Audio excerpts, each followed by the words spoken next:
पुढच्या आठवड्यात आपल्या कंपनीत काही अमेरिकन डेलिगेट्स येत आहेत. त्यांना आपल्या नवीन प्रॉडक्टबद्दल प्रेझेंटेशन द्यायचंय. कोण करू शकेल हे काम? जीएम साहेबांनी समोर बसलेल्या अधिकाऱ्यांना विचारलं. सर, आपले प्रोडक्शन मॅनेजर अभिषेक काळकर आहेत ना? त्यांना या प्रॉडक्टची चांगली माहिती आहे. जीएम साहेबांनी तोंड वाकडं केलं. अभिषेक बाकी ठीक आहे, पण या कामासाठी योग्य नाही. मला असा माणूस हवाय जो उंच आणि रुबाबदार असेल, जेणेकरून या डेलिकेट्सवर त्याचं चांगलं इम्प्रेशन पडेल. You know, first impression is last impression. आणि अभिषेक किती इम्प्रेशन पडेल हे तुम्हाला माहीतच आहे. असं म्हटल्यावर एकच हशा पिकला. सर, मग मला वाटतं अभिषेकचा असिस्टंट वैभव त्यासाठी योग्य राहील. तुम्हाला हवी तशी पर्सनॅलिटी आहे त्याची. पण नॉलेजच्या बाबतीत अभिषेकच्या तुलनेत तो झिरोच म्हटला पाहिजे. एक अधिकारी बोलले. हरकत नाही, आपण त्याला ट्रेन करू. म्हणजे नंतर अमेरिकेत जायलाही त्याला प्रॉब्लेम राहणार नाही. 1 आठवडा आहे आपल्याकडे. चला लागूया कामाला. मीटिंग संपली. नेहमीप्रमाणे अभिषेकला महत्वाच्या कामगिरीतून डालवण्यात आलं होतं. असं पहिल्यांदा झालं होतं असं नाही. अभिषेक जन्मापासूनच उपेक्षित होता. 2 मुलं आणि एका मुलीनंतर नको असतानाही त्याचा जन्म झाला. खाणारे एक तोंड वाढलं याचा त्याच्या वडिलांना राग आला होता. आईने तर तो पोटात 3 महिन्याचा झाला असतानाच त्याला मारून टाकण्याचा प्रयत्न केला होता, पण डॉक्टरांनी काही कारणास्तव नकार दिला. सहसा मुली नकोशा असतात, पण इथे हा मुलगा असूनही नकोसा होता. त्यातून 3 वर्षाचा झाला तरी तो बोलेना. मुका निघतो की काय ही भीती असतानाच तो थोडा थोडा बोलायला लागला.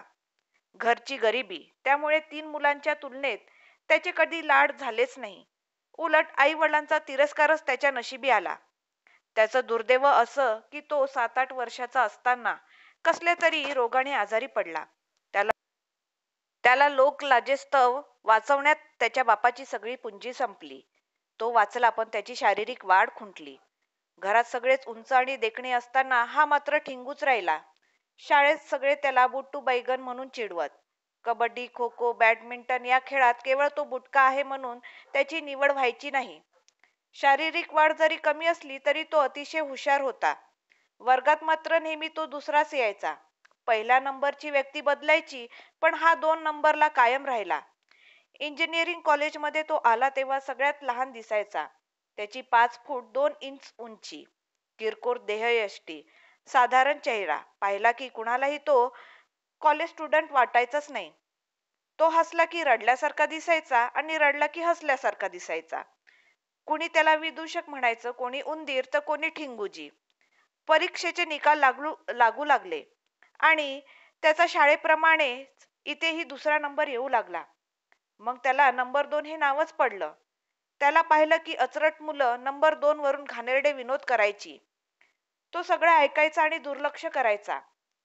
हे टिंगल टवाळी थांबवायची असेल तर आपल्याला वेगळं काहीतरी करून दाखवावं लागेल हे त्याच्या लक्षात आलं. त्याने बाजारातून बासरी आणली आणि स्वतः शिकून तरबेज झाला. मग वेगवेगळी वाद्य शिकायला त्याने सपाटाच लावला.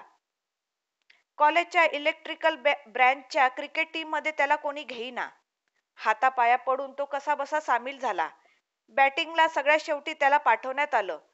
एका षटकातच 5 षटकार मारून त्यांनी सनसनाटी निर्माण केली. कॅप्टन त्याला बॉलिंग देईना, पण जेव्हा प्रतिस्पर्धी टीम जिंकणार अशी परिस्थिती निर्माण झाली तेव्हा त्याला बॉलिंग देण्यात आली. पठ्ठ्याने 2 षटकातच 6 बळी घेऊन हवा करून टाकली.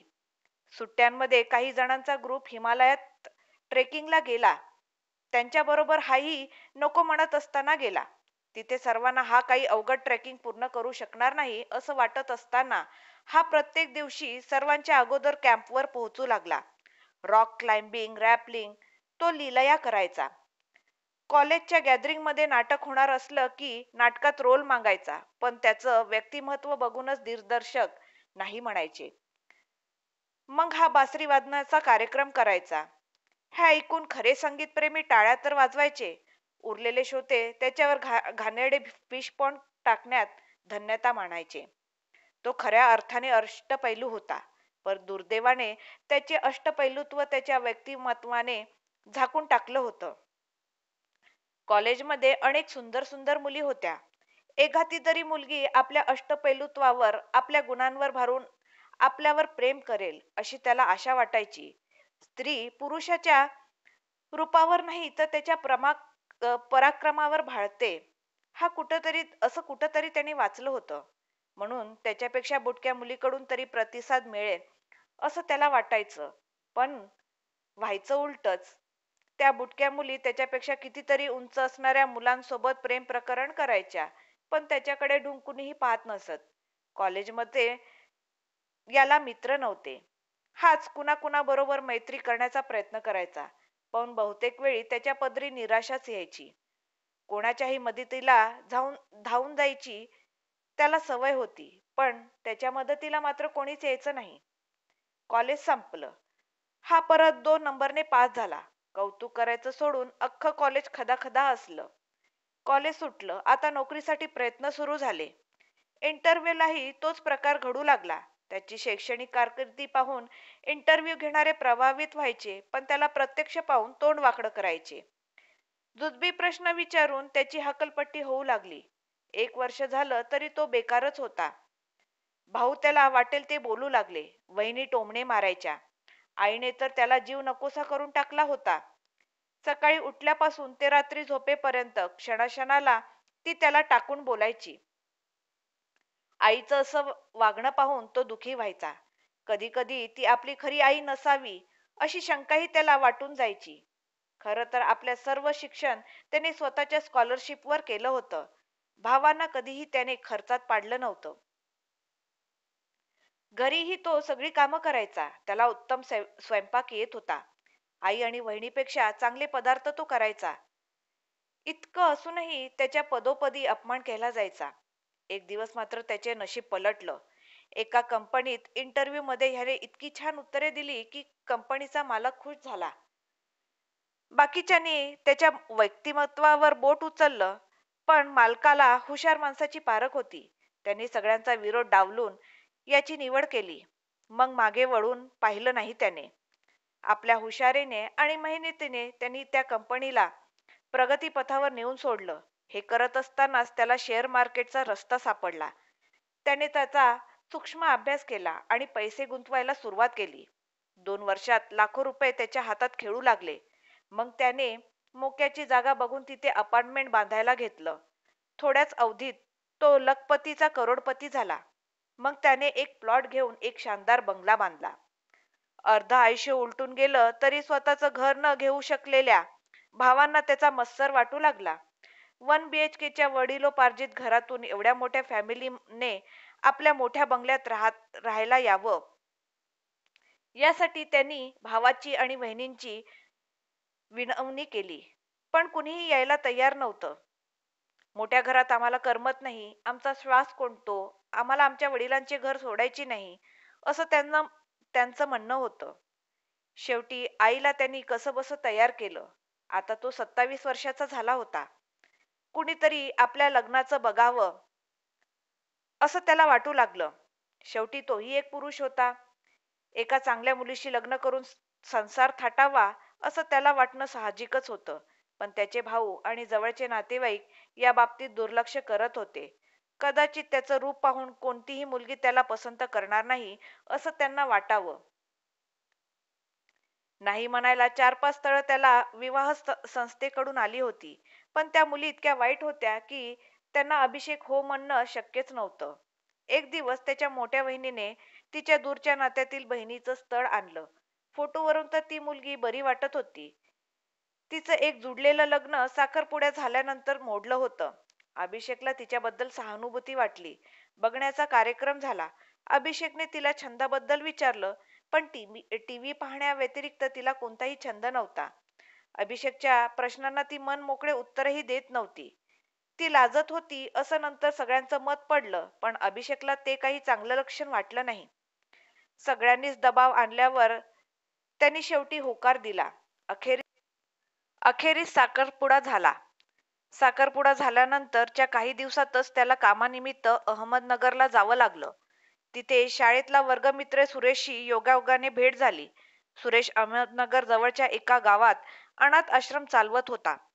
त्याने अभिषेकला आपल्या अनाथ आश्रमला भेट देण्याची विनंती केली. त्याने ती मान्य केली. आपल्यासारख्याच उपेक्षित मुलांना भेटायला, त्याची दुःख जाणून घ्यायला तो आतुर होता. आश्रमाच्या अंगणात त्यांनी आपली गाडी लावली. तिथलं स्वच्छ आणि सुंदर परिसर पाहून तो चकित झाला. सुरेशच्या कार्यालयात बसून दोघे चर्चा करू लागले. सुरेश माहिती देत असतानाच एक मुलगी आत आली आणि म्हणाली, "सुरेश दादा, जेवण तयार आहे. चलताय ना जेवायला?" अभिषेकने चमकून तिच्याकडे पाहिलं आणि तो तिच्या गोड आणि सुंदर चेहऱ्याकडे पाहतच राहिला. ही स्मिता अगोदर आपल्याच आश्रमात होती. आजकाल आपल्या इथे फक्त स्वयंपाकाला येते. आणि स्मिता हा माझा मित्र अभिषेक. नाशिकमध्ये एका कंपनीत सिनियर इंजिनियर आहे. खूप हुशार आहे बरं का. शाळेत असताना नेहमी टॉपला असायचा. स्मिताने गोड हसून त्याला नमस्कार केला आणि सुरेशला म्हणाली, "मी तयारी करते, तुम्ही दोघं या मागून." आणि ती निघून गेली.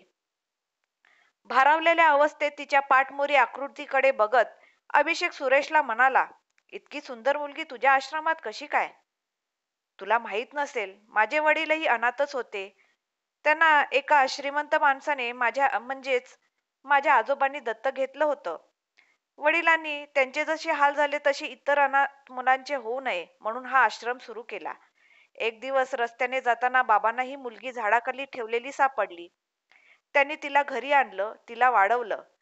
ती गोड आणि हसरी होती, त्यामुळेच तिचं नाव त्यांनी स्मिता ठेवलं.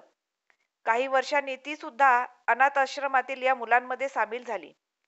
सध्या आम्ही तिला माझ्या मावशीकडे ठेवलंय, कारण नियमानुसार 18 वर्षाच्या पुढच्या मुलांना अनाथ आश्रमात ठेवता येत नाही. ती स्वयंपाक फार सुरेख करते म्हणून आम्ही तिला स्वयंपाकाला बोलावून घेतो. तू पाहिलंच तिचा आवाज किती गोड आहे ते.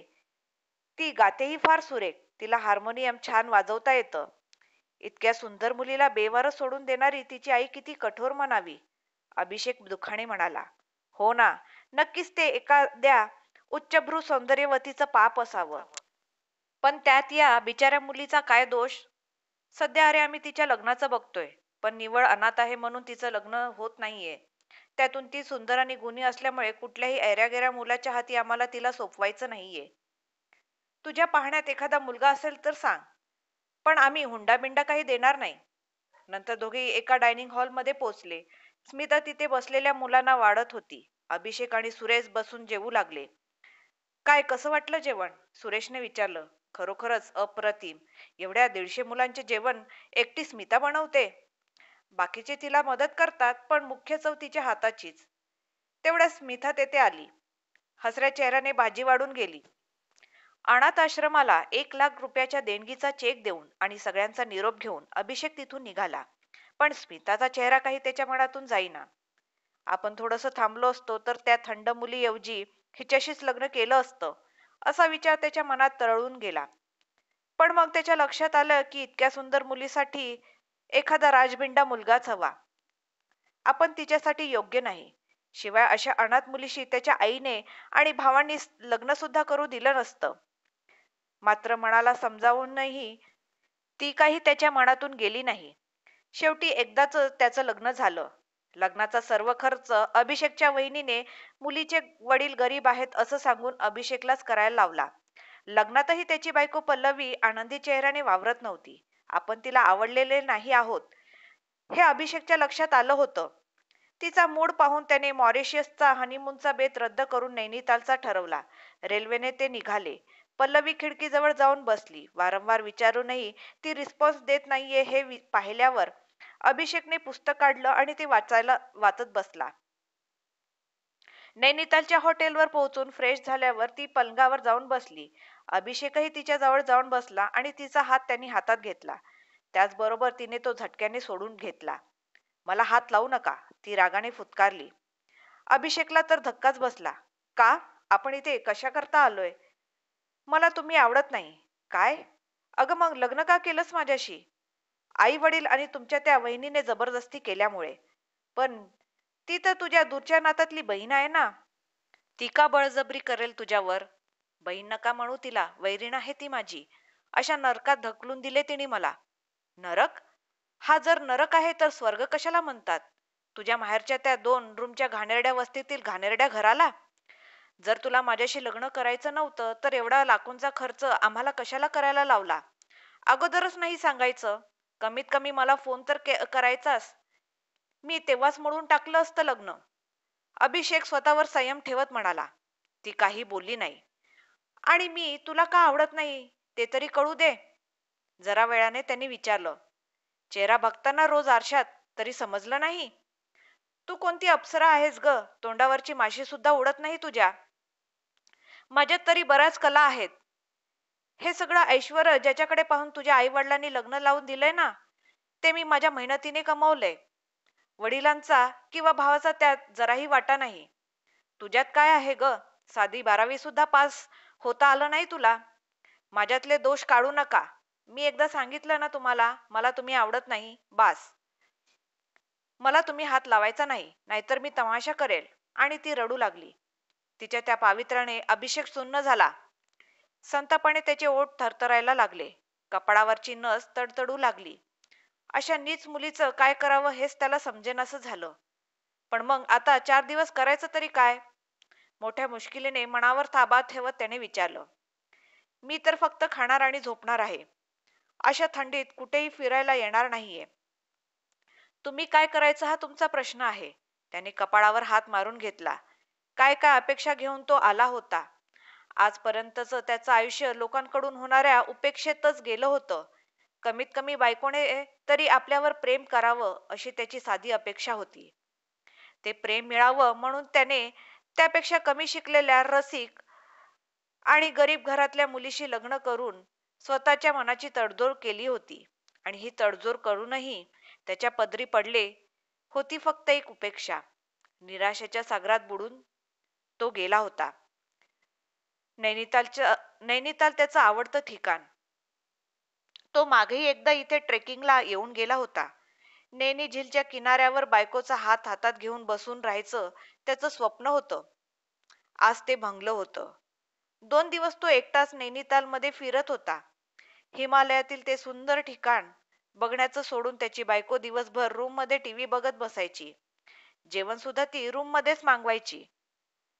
तिच्या या अरसिकपणाला वैतागून 3ऱ्या दिवशी तो तिला म्हणाला, तुला जर असा फक्त टीव्हीच बघायचा होता तर तू इथे आलीच कशाला? आपल्या घरीच बसून टीव्ही बघत बसली असतीस. रागाने बघत ती म्हणाली, मी तुम्हाला म्हटलं नव्हतं नैनितालला घेऊन चलायला? तुम्हीच आणलं मला. आता मला जे आवडतं ते मी करते. तुम्हाला जे आवडते ते तुम्ही करा. असं ना? ठीक आहे मग सामान आवर. आपल्याला इथून निघायचंय. पुरे झाला आपला हनीमून. 1 दिवस आधीच हनीमूनहून परतलेलं पाहून त्याच्या आईला आश्चर्य वाटलं. तिने सुनेला विचारलं, का गं तुम्ही उद्या परत येणार होतात? आधीच कसे आलात? तुमच्या मुलाला विचारा, त्याचं डोकं फिरलंय. आणि माझी इच्छा नसताना मला परत घेऊन आले. अभिषेकच्या डोक्यात तिळकी गेली. पण त्याने स्वतःला सावरलं. ती आंघोळीला गेल्यावर अभिषेकनी आईला सगळी हकीकत सांगितली. ते ऐकून आई त्यालाच म्हणाली, अरे तुला काय एवढी घाई झाली होती तिला हात लावायची? अरे बाबा, काही मुली राजऱ्या बुजऱ्या असतात. त्यांना नाही सहन होत धुसमुळेपणा. त्यातून ती गरिबाची पोर. अशा वेळी आपणच सबुरीने घ्यायचं असतं. आई, पण मी काही धुसमुसळेपणा केला नाही ग. काही सांगू नको मला. तुझं लग्न उशिरा झालं म्हणून तू जरा जास्तच चेकाळला असशील. आणि हे बघ अभि, तुझं लग्न होत नव्हतं. आता ते झालं आहे तर टिकवून ठेव. तो काही बोलायच्या आत आई निघून गेली. पल्लवी मोठी हुशार होती. आई समोर किंवा दुसरं कोणीही समोर आलं की ती अभिषेकशी गोड गोड बोलायची. एकांतात मात्र ती त्याच्याशी तिरस्काराने वागायची. त्याला नाही नाही ते बोलायची. त्याच्या आई, बहीण, भाऊ, वहिनींशी ती आदराने प्रेमाने बोलायची. जमेल तेव्हा ती आडून आडून अभिषेक किती वाईट आहे हे त्यांच्या मनावर बिंबवायची. तिच्या या तू तोंडीपणाने अभिषेक हैराण होऊन गेला होता. आपल्या मनातल्या भावना कुणाला सांगाव्या तेच त्याला कळत नव्हतं. जीवाभावाचं प्रेमाचं असं कोणीच नव्हतं त्याचं. मनाची ही कोंडी कशी फोडावी याचा तो दिवस रात्र विचार करायचा. कामावरचं त्याचं लक्ष कमी झालं होतं. लग्नानंतरच्या 7-8 महिन्यात त्याने शेअर बाजाराकडे ढुंकून पाहिलं नव्हतं. कंपनीतून घरी आलं की त्याची नजर खोलीत ठेवलेल्या वेगवेगळ्या वाद्यांकडे जायची. पण ती वाद्य वाजवायचीही त्याची इच्छा उरली नव्हती. कुणासाठी वाजवणार होता तो? त्याचं वादन ऐकण्यात कुणालाच इंटरेस्ट नव्हता. एक दिवस पल्लवी बाजारात गेली असताना त्याची आई म्हणाली, अभि, बस कर तुझं प्लॅनिंग. आता मला नातवंडाचं तोंड कधी पाहते असं झालंय. अभिषेकला एकदम धक्काच बसला. माझं प्लॅनिंग? माझं कसलं आलंय प्लॅनिंग? अगं तुझी सून मला तिच्या अंगाला हातच लावू देत नाही. कशी होणार मुलं? काही काय बरडतोयस? ती तर म्हणत होती की तुझं 2 वर्षे मूल न होऊ द्यायचं प्लॅनिंग आहे म्हणून. आई, ती खोटं बोलते. तुला कसं सांगू किती दुटप्पी आहे ते? तुम्हा सर्वांसमोर ती माझ्याशी प्रेमाने वागते, एकांतात मात्र ती माझा तिरस्कार करते, माझ्याशी तुसडेपणाने वागते. अंगाला हात लावला तर मोठ्या मोठ्याने ओरडेन म्हणते. सांग मी काय करायचं? इतक्या चांगल्या मुलीबद्दल असं बोलताना लाज नाही वाटत तुला? आई संतापाने म्हणाली. ठीक आहे आई, तुला खोटं वाटतंय ना? ती आल्यावर समोरासमोरच होऊन जाऊ दे. मला आता ते असह्य होत चाललंय. एकदाचा सोक्षमोक्ष लागूनच जाऊ दे. पल्लवी आली आणि आईसमोरच दोघांचं कडाक्याचं भांडण झालं. पल्लवीने त्याच्यावर छळाचे खोटे आरोप लावले. ते ऐकून अभिषेकचा तोल गेला आणि त्याने तिच्या मुस्कटात लावली. पल्लवी जोरदारात रडू लागली. मग ती सरळ आपल्या रूममध्ये घुसली. रडत रडत तिने बॅग भरली. अभिषेकच्या आईने तिचे पाय धरले. माहेरी निघून न जाण्याबद्दल तिच्या विनवण्या केल्या. पण सासूचं काही न ऐकता ती निघून गेली. ती गेल्यावर आई अभिषेकलाच खूप बोलली. घडलेल्या प्रकरणाबद्दल तिने त्यालाच दोष दिला. ती गेल्यानंतर अभिषेकचं मन 3-4 दिवस थाऱ्यावर नव्हतं. घडलेल्या घटनांनी त्याला खूप मनस्ताप झाला होता. पण म्हणतात ना, काळ सर्व दुःखांवर औषध असतो. दिवस जातात तशा मनावरच्या जखमा भरायला लागतात. हळूहळू तो टाळ्यावर आला. बायको घरात नाही याचं त्याला बरंच वाटू लागलं. वाद्य वाजवण्यात, त्याच्या स्टडी रूम मधली वेगवेगळी पुस्तकं वाचण्यात त्याचा वेळ जाऊ लागला. त्याची बायको माहेरी जाऊन 3 महिने उलटले तरी तिचा किंवा तिच्या आई वडिलांचा एकदाही फोन आला नाही. सुनेला घरी घेऊन ये असं त्याची आई बऱ्याच वेळा त्याला बोलली, कारण आजूबाजूचे शेजारी नातेवाईक तिला सुनेबद्दल विचारत. अभिषेकही द्विधा मनस्थितीत सापडायचा. कुठे एखादा कार्यक्रम असला की त्याला सहपत्नीक बोलवलं जायचं. अशा वेळी त्याला देखील बायकोच्या माहेरी जाऊन तिला घेऊन यावं अशी तीव्र इच्छा व्हायची. पण तिथे गेल्यावर तिने अपमानित करून पाठवलं तर, या भीतीने तो चुप बसायचा. 4 महिन्यानंतर त्याला वकिलाची नोटीस आली. त्यात घटस्फोटाची मागणी करण्यात आली होती. पुढे त्याने पल्लवीचा कसा मानसिक आणि शारीरिक छळ केला याचा खोटा उल्लेख होता. घटस्फोटाच्या मागणीमध्ये दिलेल्या कारणात पुरुष नसल्याचाही उल्लेख होता. ती नोटीस वाचून त्याला जबरदस्त मानसिक धक्का बसला. त्याच्या आईने त्याच्या वहिनीला बोलावून घेतलं. लग्न जमवण्यात तीच तर मध्यस्थी होती. आल्यावर तिने ती नोटीस वाचली. काय चुकीचं लिहिलंय त्यात? पल्लवी नेहमी मला फोन करून हेच सांगायची, भाऊजी काही काय बोलताय वहिनी, मी कधी तिचा छळ केला? उलट तीच माझा मानसिक छळ करायची. पण तुम्ही मध्यस्थ असल्यामुळे मला कधी बोलता आलं नाही. त्यात बघा तिने मी पुरुष नसल्याचा उल्लेख केलाय. अहो, तिने मला हातच लावू दिला नाही तर? वहिनी जोरात हसली. अहो भाऊजी, प्रत्येकच बायको नवऱ्याला असंच म्हणते, पण नवरे ऐकतात कुठे? तुम्हीही तिचं ऐकायचं नव्हतं. तिने नाही म्हटलं आणि तुम्ही ते ऐकलं. याचा अर्थ तुमच्यातच दोष आहे असा होतो.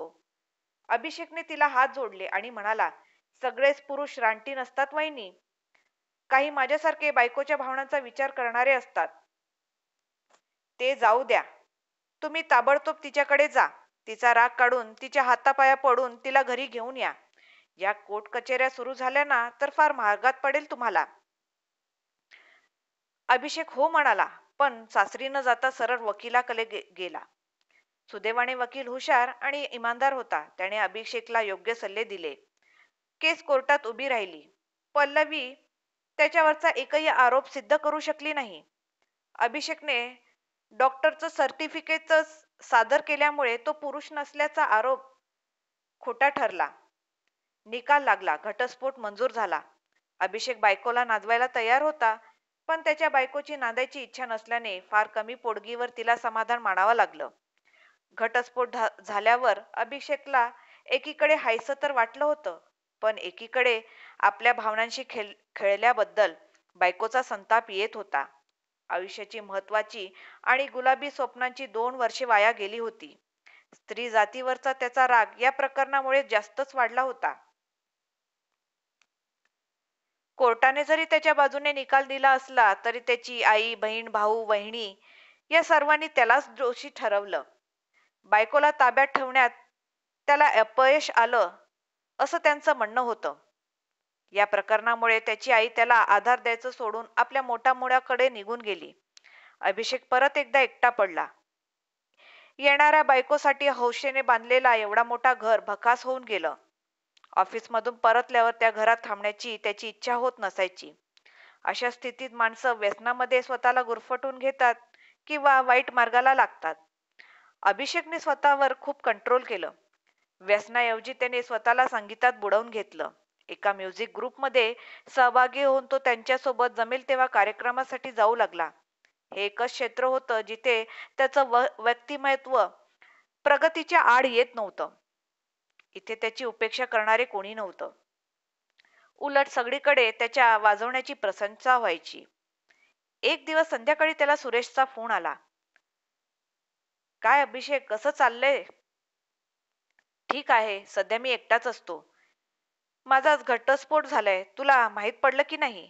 हो रे, खूप वाईट वाटलं, पण तसं होणार याची आम्हाला कल्पना होतीच. म्हणजे? आम्हाला म्हणजे कुणाकुणाला?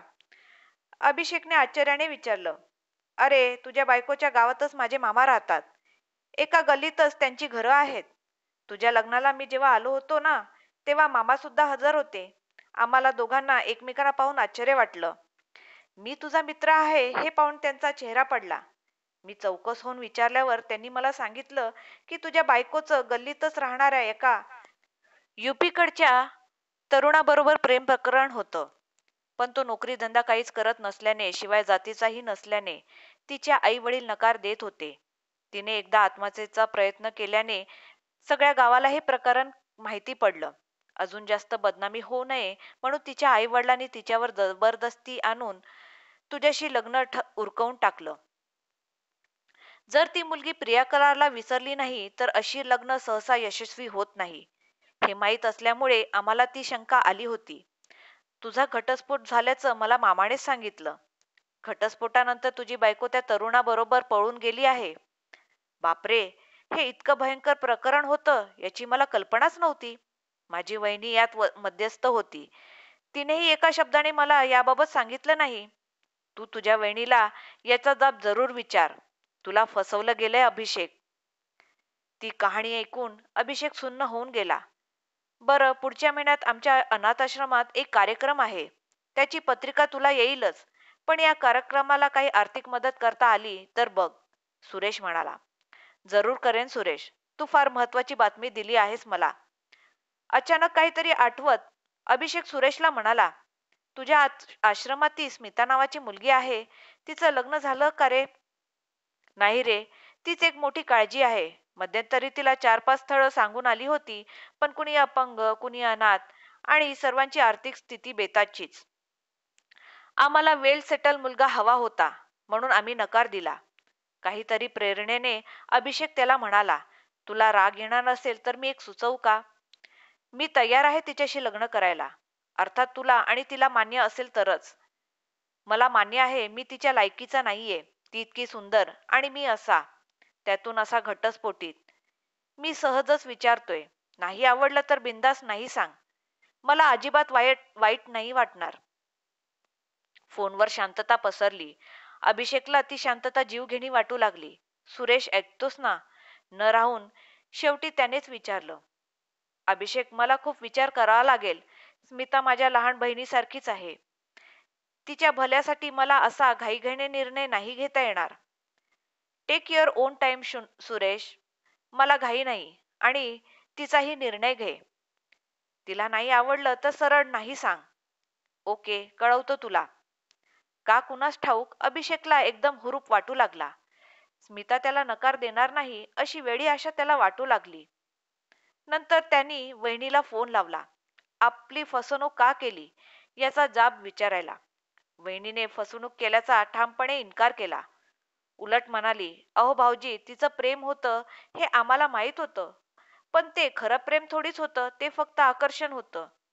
लग्न झाल्यावर तुम्ही प्रेम लावलं तर ती त्या मुलाला विसरून जाईल असं आम्हाला वाटलं होतं. पण तुम्ही तर तिचा छळच केला फक्त. असं असल्यावर तुमच्यापेक्षा कितीतरी पटीने देखणं असलेल्या त्या मुलाला ती कशी विसरणार होती? आता ती त्या मुलासोबत पळून गेलीये म्हणे. गेली असेल. आता तुम्हाला तिच्याशी काय करायचंय? झालंय ना तुमच्या मनासारखं. मिळाले ना तुम्हाला घटस्फोट. मग कशाला तिची चिंता करताय? त्याने संतापाने कॉल कट करून टाकला. बायकांशी त्याचं कधी जमलं नव्हतं. अगदी आईपासून तो हे अनुभवत आला होता. स्त्रियांचं काळीज ममतेने भरलेलं असतं म्हणे. त्याच्या आयुष्यात ज्या ज्या स्त्रिया आल्या त्यांनी त्याच्यावर प्रेम तर सोडाच, त्याची उपेक्षाच केली होती. 15 दिवसांनी सुरेशचा फोन आला. तो नकार देणार हे अभिषेकने गृहीतच धरलं होतं. त्याचा नकार ऐकण्यासाठीच त्यांनी फोन उचलला. अभिषेक, तुझ्या प्रपोजलवर आम्ही बराच विचार केला. आम्ही तयार आहोत लग्नाला. स्मिता सुद्धा तयार आहे, पण आमच्या काही अटी आहेत. त्याच्या अनपेक्षित होकाराने अभिषेक आनंदून गेला. कोणत्या अटी? तुझ्या सगळ्या अटी मला मान्य आहेत. अशी घाई करू नकोस. अटी अगोदर ऐकून घे. पहिली अट म्हणजे स्मिताच्या नावावर 25 लाखाची फिक्स डिपॉझिटची पावती करावी लागेल. दुसरी अट म्हणजे तुझी अर्धी प्रॉपर्टी स्मिताच्या नावावर करावी लागेल. पहिली अट यासाठी की पुढे तुमचं दोघांचं नाही पटलं, घटस्फोट झाला तर कोर्ट कचेरी करण्याआधी स्मिताला हा फायदा मिळावा. दुसरी अट याकरता की पुढे देव न करो तुझं काही बरं वाईट झालं तर तुझ्या घरच्यांनी तिला घराबाहेर काढू नये यासाठी. स्मिता एक अनाथ मुलगी आहे. तिला कोणीही नातेवाईक नाही. पुढे तिच्या हक्कासाठी भांडावं लागू नये ह्यासाठी हा खटाटोप. मंजूर आहेत तुला या अटी? अभिषेक थोडा वेळ शांत बसला. स्मिताने पल्लवीसारखा दगा दिला तर? स्मिताच्या आणि सुरेशच्या मनात काय प्लॅन्स आहेत काही सांगता येत नव्हतं. पण शेवटी त्यांनी हा जुगार खेळायचं ठरवलं. मी तयार आहे सुरेश, अखेरीस त्याने उत्तर दिलं. बघ हं, घाई करू नकोस. आठवड्याभराने उत्तर दिलंस तरी चालेल. नाही सुरेश, माझा निर्णय झालाय. ठीक आहे, मग लाग तयारीला. मला तारीख कळवा. आम्ही येऊन जाऊ. 1 महिन्याने विवाह नोंदणी कार्यालयात सगळे जमले. अभिषेकने दिलेल्या डिझायनर साडीत आणि मोजक्याच दागिन्यात स्मिता अप्रतिम सुंदर दिसत होती. तिचे ते सौंदर्य पाहून अभिषेकचे भाऊ आणि वहिनी मत्सराने जरून खाक झाले. एका भावाने अभिषेकला हात धरून एका कोपऱ्यात नेलं. अरे अभि, साधारण दिसणाऱ्या बायकोला तू सांभाळू शकला नाहीस. इतक्या सुंदर बायकोला कसा सांभाळशील? त्यात तू दिसायला असा. ती दुसऱ्यासोबत पळून गेली तर? नाही दादा, असं नाही होणार. आई वडिलांचा नातेवाईकांचा धाक नसताना तिने कधी वाकडं पाऊल टाकलं नाही. ती संस्कारी मुलगी आहे. तुझ्या मेवणीसारखं पळून जाणं तिला शक्यच नाही. अभिषेकने मारलेला टोमणा त्याच्या भावाला चांगलाच वर्मी बसला. नंतर त्याने तोंड उघडलं नाही. सया झाल्यावर स्मिता आणि अभिषेकने एकमेकांना हार घातले. अभिषेकने तिच्या गळ्यात मंगळसूत्र घातल्यावर स्मिताचे डोळे पाणावले. अनाथ आश्रमातून आलेल्या तिच्या मैत्रिणींच्या गळ्यात पडून ती बराच वेळ रडत होती. सुरेशच्याही डोळ्यात पाणी आलं. अभिषेकला मिठी मारून तो म्हणाला, मित्रा, माझ्या बहिणीला तुझ्या हाती सोपवलंय. सांभाळशील ना तिला व्यवस्थित? निश्चिंत राहा सुरेश. तिला तक्रार करायला मी कधी संधी देणार नाही. जमलेल्या सगळ्यांना एका हॉटेलमध्ये जेवण दिल्यावर अभिषेक स्मिताला घरी घेऊन गेला. तो बंगला पाहून ती म्हणाली, किती सुंदर आणि मोठा बंगला आहे. पण यात फक्त आपण दोघांनीच राहायचं? हो, हे पाहुणे उद्यापर्यंत आहेत. सत्यनारायणची पूजा झाली की ते निघून जातील. बरं चल, तुला घर दाखवतो. एक एक खोली दाखवत तो तिला स्टडी रूम मध्ये घेऊन आला. पुस्तकांनी भरलेलं कपाट पाहून ती आश्चर्यचकित झाली. बापरे, इतकी पुस्तकं! तुम्ही वाचता? त्याने मान डोलावली. मलाही खूप आवडतात पुस्तकं, पण अभ्यासाव्यतिरिक्त फार नाही वाचता आली. एका रूम मध्ये वेगवेगळी वाद्य पाहून ती हरकून गेली. इतकी सगळी वाद्य तुम्हाला वाजवता येतात? हो, येतात की. मला सुरेश दादा सांगतच होता तुम्ही खूप हुशार आहात म्हणून. ते ऐकूनच मी लग्नाला तयार झाले. मला जरा बासरी वाजवून दाखवाल का? फक्त 2च मिनिट. त्याने बासरीवर एक धून वाजवून दाखवल्यावर तिने टाळ्या वाजवल्या. खूप मस्त, वा. आपलं चांगलं जमेल असं वाटतंय. मलाही संगीत खूप आवडतं. आज तुझं गाणं आणि हार्मोनियम दोघांचा कार्यक्रम करून टाकू. चालेल? आज नको, आल्या आल्या असे रंग दाखवणे योग्य नाही, ती हसत म्हणाली. तोही हसला. 2 दिवसांनी सत्यनारायण झाल्यावर सगळे पाहुणे निघून गेले. तुमचे भाऊ का नाही राहत आपल्याकडे? त्यांचा बंगला मोठा आहे आपल्यापेक्षा? तिने विचारलं. नाही, 3 रूमच्या घरात ते 9 जण राहतात. धाकट्या भावाच्या म्हणजे माझ्या घरात राहणं त्यांना अपमानास्पद वाटतं. त्यातून मी उपेक्षित माणूस.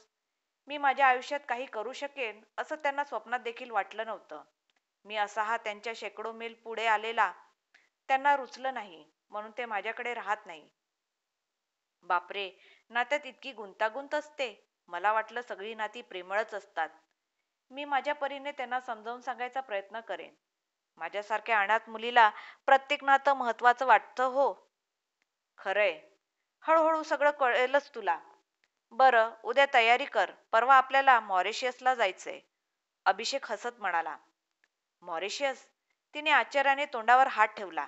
म्हणजे विमानाने जायचं ना? हो, असं त्याने म्हणताच तिने त्याला मिठी मारली आणि ती रडू लागली.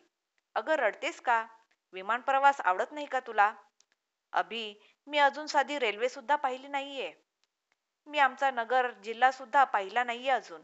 आणि तुम्ही सरळ मला परदेशात घेऊन जाताय. आनंदाने वेळ लागेल असं वाटतंय मला. इतक्याच वेळ नको लावून घेऊ. अजून तर भरपूर बघायचंय आपल्याला. ही तर सुरुवात आहे. तो हसत म्हणाला. मॉरिशियसला उतरल्यावर स्मिताला काय पाहून काय नाही असं होऊन गेलं. तिला प्रत्येकच गोष्ट सुंदर दिसत होती. अभिषेक मनात हसत होता. पण नैनिताल सारख्या सुंदर ठिकाणी रूममध्ये फक्त टीव्ही बघत बसलेल्या पल्लवीपेक्षा निसर्ग सौंदर्याचा आस्वाद घेणारी स्मिता त्याला खूप आवडून गेली. रात्री रिसॉर्टच्या रूममध्ये आल्यावर अभिषेकने तिला विचारलं. स्मिता, मी तुला हात लावलेलं चालेल ना? तिने खट्याळपणे त्याच्याकडे पाहिलं आणि हसत म्हणाली. अहो, असं काय विचारताय? मी बायको आहे तुमची. मला हात लावण्याचा तुमचा पूर्ण अधिकार आहे. हा पहा, मीच तुम्हाला हात लावते. असं म्हणून तिने त्याचा हात हातात घेतला. मग त्याने तिला त्याच्या दुःखद हनीमूनची कहाणी सांगितली. मला सुरेश दादांनी तुमच्या पहिल्या बायकोबद्दल सगळं सांगितले. तुमच्या नशिबाबद्दल तेव्हाही खूप वाईट वाटलं होतं. नवरा बायकोच्या सुंदर नात्याचा तिला अर्थच समजला नाही असं म्हणावं लागेल. माझ्यावर प्रेम करशील ना स्मिता? मी असाच उपेक्षित आहे ग लहानपणापासून. माझ्यावर कोणी प्रेमच केलं नाही. ती गंभीर झाली. मग एक निश्वास टाकून म्हणाली. माझी कहाणी सांगू? जन्मल्याबरोबर माझ्या आईने मला रस्त्यावर फेकून दिलं. काय दोष होता माझा? जसं समजायला लागलं तसं सगळ्यांना विचारायचे, कोण आहेत माझे आई वडील? कुठं आहेत ते? का त्यांनी मला रस्त्यावर टाकून दिलं? कोणत्याच प्रश्नाची उत्तरं मिळत नव्हती. आई वडील मुलं यांचं कुटुंब पाहिलं की जीव जळायचा. आई वडिलांना बिलगलेली मुलं, मुलांसोबत खेळणारे आई वडील पाहिले की आपली केवढी भयंकर उपेक्षा केली गेलीये ह्याची जाणीव व्हायची. भावा बहिणींचे सण आले की अनाथ आश्रमातील मुली मुलांना भाऊ म्हणून ओवाळायच्या. पण सख्या भावा बहिणीची सर त्याला नव्हती. पुस्तक वाचायचे, त्यात आजी आजोबा मामा मावश्या यांच्या छान छान गोष्टी असायच्या. वाटायचं देवाने आपल्याला या नात्यातून दूर ठेवून आपली केवढी घोर अपेक्षा केली आहे. 18 वर्षाची झाल्यावर सुरेश दादांनी मला त्याच्या मावशीकडे ठेवलं. कारण ही सगळी नाती बघण्याची अनुभवण्यासाठी मला एका कुटुंबात जायचं होतं. पण त्या लोकांनी मला एका कामवालीपेक्षा जास्त दर्जा दिला नाही. घरातील सगळं काम मी करायचे, पण कधी आपुलकीची वागणूक दिली नाही. कारण त्यांच्या लेखी मी एक बेवारस मुलगी होते. घरात आसरा देऊन त्यांनी माझ्यावर उपकारच केले होते. तिथल्या पुरुषांनी कधी माझ्याकडे वाईट नजरेने बघितलं नाही. हेच काय ते माझं चांगलं नशीब. मला नोकरी करायची इच्छा होती. ग्रॅज्युएशन झाल्यावर मला एक दोनदा तसे चान्सही आले, पण सुरेश दादाने जाऊनही दिलं. माझ्यासारख्या अनाथ मुलीचा लोक गैरफायदा घेतात असं त्याचं म्हणणं होतं. तुमच्यावर तुमच्या आई वडिलांनी बहीण भावाने प्रेम केलं नाही, पण रक्ताने ते तुमचेच होते. तुम्ही त्यांच्यावर रुसू शकत होता. प्रेम नसेल पण कर्तव्य म्हणून का होईना त्यांनी ही नाती निभवली. मी कुणावर रुसायचं? बोलता बोलता तिचा कंठ दाटून आला. डोळे पाण्याने भरले. ते पाहून अभिषेक पटकन पुढे आला. त्याने तिला जवळ घेतलं. मला वाटत होतं की मीच एक उपेक्षित आहे, पण तू तर माझ्याही पेक्षा जास्त उपेक्षित निघालीस. त्यांनी तसं म्हणतात तिच्या भावनांचा बांध फुटला. त्याच्या कांद्यावर डोकं ठेवून ती हमसून हमसून रडू लागली. भावनांचा वेग कमी झाल्यावर त्याने विचारलं, पण तू माझ्याशी लग्न करायला कशी काय तयार झालीस? मी हा असा. तुम्ही अनाथाश्रमात आलात. सगळ्या अनाथ मुला मुलींची जिव्हाळ्याने गप्पा मारल्या. सुरेश दादाने न मागताही तुम्ही देणगी दिलीत. यावरूनच माझ्या लक्षात आलं की तुम्ही मनाने सुंदर आहात. तुमच्या कर्तृत्वाची अष्टपैलुत्वाची सुरेश दादा नेहमीच तारीफ करायचा. तुम्ही माझ्याशी लग्नाचं प्रपोजल दिलं ते मात्र सुरेश दादाला आवडलं नाही. मला त्याने ते सांगितलंही. पण मी तुमची कहाणी ऐकली. तुमच्यावर अन्याय झाला हे माझ्या लक्षात आलं, म्हणून मी तयार झाले. सुरेश दादा मला वारंवार विचार करायला सांगत होता. तितका माझा निर्णय ठाम होत गेला. दोन उपेक्षित जीव बराच वेळ बोलत होते. एकमेकांची दुःख सांगत होते. सांगताना गहिवरत होते. रात्र हळूहळू पुढे सरकत होती. स्मिताच्या आणि अभिषेकच्या लग्नाला आता 1 वर्ष झालं होतं. एक दिवस सुरेश आपल्या ऑफिसमध्ये बसून काही कामकाज करत होता. अचानक त्याची नजर कॅलेंडरवरच्या तारखेवर गेली. होय, 1 वर्षापूर्वी आजच्या दिवशीच स्मिता आणि अभिषेकचं लग्न झालं होतं. लग्नाच्या वाढदिवसाच्या शुभेच्छा देण्यासाठी त्याने अभिषेकला फोन लावायला घेतला. तेवढ्यात अभिषेकचाच फोन आला. हॅपी अॅनिव्हर्सरी अभिषेक, सुरेश घाईघाईने म्हणाला. अरे त्या शुभेच्छा नंतर दे, अगोदर बातमी ऐक. तू मामा झालास. काय सांगतोयस काय? कधी? सुरेश आनंदाने ओरडला. आज सकाळीच मुलगी झाली. अगदी स्मितासारखीच गोड आणि सुंदर आहे रे. तुझ्या पहिल्या बायकोला कळालं की नाही तुझ्यावर कसले घाणेरडे आरोप केले होते तिने? तिला कसं कळणार? ती तर या जगातच नाहीये. आत्महत्या केली तिने. काय सांगतोयस काय? ती तर पळून गेली होती ना तिच्या प्रियकरासोबत. मागे मामा वारले ना, तेव्हा मी तिच्या गावी गेलो होतो. त्यावेळी ती मेरठमध्ये होती. कधी आग्रा, कधी मथुरा, अशा ठिकाणी तो हॉटेलवर तिला ठेवायचा. तिला जेव्हा कळालं ती प्रेग्नेंट आहे, तेव्हा तिने हट्ट करून त्याच्या घरी जायला लावलं. तिथे गेल्यावर तिला कळालं की त्याचं अगोदरच लग्न झालेलं असून 2 मुलं आहेत. ते पाहून तिला धक्का बसला. त्यातून त्याचे आई वडील तिला ठेवून घ्यायला तयार होईना. त्यांच्या हातापाया पडून ती कशीबशी राहिली. एक दिवस तिचा प्रियकर दिल्लीला काम शोधायला जातो म्हणून निघून गेला. 2 दिवसातच त्याच्या आई वडिलांनी तिला घराबाहेर काढलं. तिचा मोबाईल देखील हिसकावून घेतला. ही पोलीस स्टेशनमध्ये गेली तर त्याच्या भावाने तिथे येऊन तिला मारहाण केली आणि तिला उचलून सरळ मुंबईकडे जाणाऱ्या गाडीत टाकून दिलं. मुंबईला रेल्वे पोलिसांनी तिला घरी आणून सोडलं. तेव्हापासून ती वेड्यासारखं वागायची. तिच्यावरून तिच्या वहिनीने एकदा जोरात भांडण केलं. शेवटी एक दिवस घरात कोणी नसताना तिने गळफास घेऊन आत्महत्या केली. आमच्या वहिनीने हे आम्हाला काहीच सांगितलं नाही. अरे रे, फार वाईट झालं. पण बघ, तिने तुझी उपेक्षा केली तर नशिबाने तिची अशी उपेक्षा केली की तिला मरण पत्करण्याव्यतिरिक्त मार्ग शिल्लक राहिला नाही. जाऊ दे, शेवटी नशिबाचे भोग, दुसरं काय. नशिबाचे कसले, हे तर स्वकर्माचे भोग आहेत. एवढा चांगला नवरा सोडून ज्याला कसला ठाव ठिकाणा नाही अशा पोरामागे फिरण्याची दुर्बुद्धी तिला व्हावी, याला काय म्हणावं? बरं जाऊ दे, मिठाई कधी खाऊ घालणार आहेस? अरे मिठाई तर घेच, शिवाय मुलीच्या बारशालाही मी ग्रँड पार्टी देणार आहे. तेव्हा तुला मामा म्हणून हजर राहायचं आहेस. सुरेशचे डोळे पाणावले. गहिवरल्या स्वरात तो म्हणाला, अभिषेक, मेनी मेनी थँक्स. तू माझ्या अनाथ बहिणीला तिला हवं असलेलं घर मिळवून दिलंस. वेड्या, मी तुझे आणि तुझ्या बहिणीचे आभार मानायला हवेत. तुला माहित नाही आहे तिने काय केलंय. गेल्या वर्षभरात तिने मला भरभरून सुख आणि आनंद दिलाय. तिनेच आम्हा तिन्ही भावंडांना एकत्र आणलंय. आज आमच्या बंगल्यात आम्ही सर्व एकत्रच राहतो. माझ्या सर्व नातेवाईकांना तिने आपल्या प्रेमळ आणि नम्र स्वभावाने जिंकून घेतलंय. आईची ती लाडकी सून आहे आणि माझ्या पुतण्यांची लाडकी काकू.